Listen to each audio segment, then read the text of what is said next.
এটা তো দেখছি ইংরেজিতে লেখা। বাবা রে বাবা। আসসালামু আলাইকুম হুজুর। এই আগে কে দিয়েছ? আমি তোমাকে ধমক দিব না, আমি তোমাকে একদমই ধমক দিব না। কে আছো বলবা নাকি ভয় পাচ্ছ?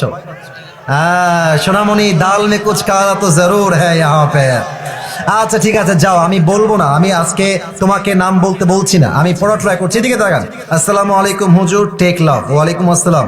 প্লিজ আনসার, দয়া করে উত্তর দিবেন। আচ্ছা, আ গার্ল নেমড এ, মানে সে পরিপূর্ণ নামটা উল্লেখ করে নাই, ঠিক আছে। সে লিখেছে marriage a boy named B without her parents permission, মানে একটা মেয়ে এবং একটা ছেলে, এই যে এ দিয়ে বি দিয়ে নাম দিয়ে বুঝাইছে, তারা আব্বা আম্মার পারমিশন ছাড়া বিয়ে করেছে। After some days the girl named A, ওই মেয়েটা, এ নামের মেয়েটা দূরে চলে গেছে, and marriage another boy named C without divorcing the boy named B. What should they do now? That's a very important question. সে প্রশ্ন করেছে কি, আমি বোঝাচ্ছি আপনাদেরকে। আমি আবারও পরে জাস্ট ট্রান্সলেশন করছি বোঝাবার স্বার্থে। A girl named A marriage a boy named B. একজন এ নামের ছেলে বি নামের মেয়েকে বিয়ে করেছে পারমিশন ছাড়া, উইথাউট হার প্যারেন্টস পারমিশন, কোনো অনুমতি ছাড়াই বিয়ে করেছে। After some days the girl named A marriage another boy, অর্থাৎ যেই মেয়েকে সেই প্রথম যুবক বিয়ে করেছিল, ওই মেয়েটা আরেক যুবককে বিয়ে করে ফেলেছে। এখন সে লিখেছে, এখন সে বলতেছে without divorcing the boy named B, অর্থাৎ আগে যে যুবকের সঙ্গে বিয়ে হয়েছিল তাকে ডিভোর্স দেওয়া ছাড়াই এই মেয়েটা আরেক জায়গায় বিয়ে করেছে। What should they do now? এখন তার প্রশ্ন হচ্ছে, হুজুর তারা কি করবে? প্রথম কথায় আমি বলতে চাই, মেয়েটার বিয়েটা হয় নাই। এর কারণ কি? যদি কোনো মেয়ে সেকেন্ড কোনো বিয়ে করতে চায় তার স্বামীকে রেখে, তার স্বামীকে তাকে তালাক দিতে হবে। তালাক দিলেই হবে না, 3টা পিরিয়ড পার করতে হবে। 3টা পিরিয়ড যখন পার হবে, তখন স্বামী এবং স্ত্রীর মাঝে রিলেশনশিপটা ফুললি ব্রেকআপ হবে। তখন মেয়েটা চাইলে অন্য কোনো জায়গায় বিয়ে বসতে পারে।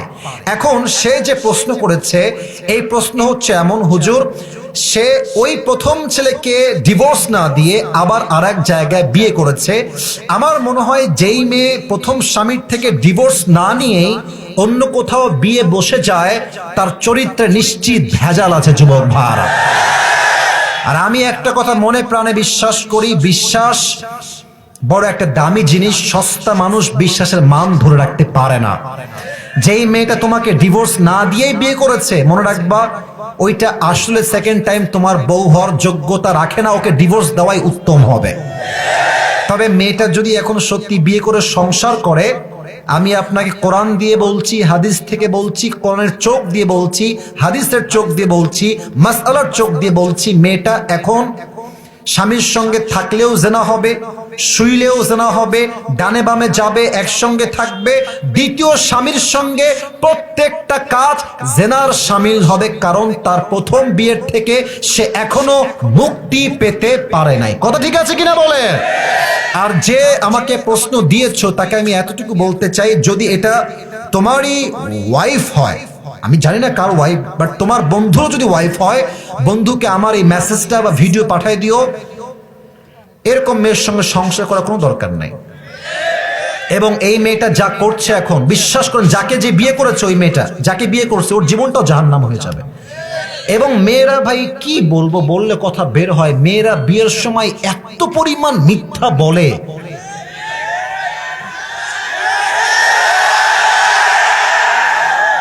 চার ঘাটে পানি খেয়ে আসছে বলে, আমি তো জীবনে কারোর দিকে চোখ তুলেও তাকাইনি, আমার কেউ দেখে।